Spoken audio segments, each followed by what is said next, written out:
Hi there, Tanya Bruce from VetStaff, coming to you live from the Bombay Hills here in New Zealand.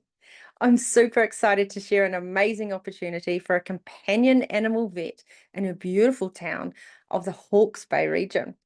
Now, if you're a passionate and an experienced vet who loves providing exceptional veterinary care, you love to build lasting relationships with pet parents, then I would love to hear from you.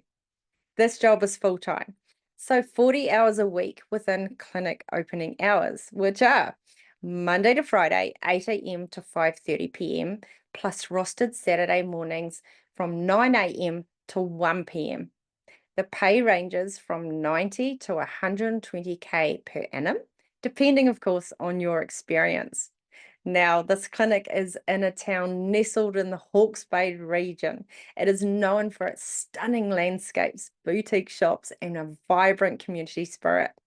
It's surrounded by vineyards and rolling hills, and it perfectly blends rural charm with modern conveniences. So if this sounds like your dream job and you want to learn a little bit more, then let's chat. I'll share my contact details shortly, so stay tuned.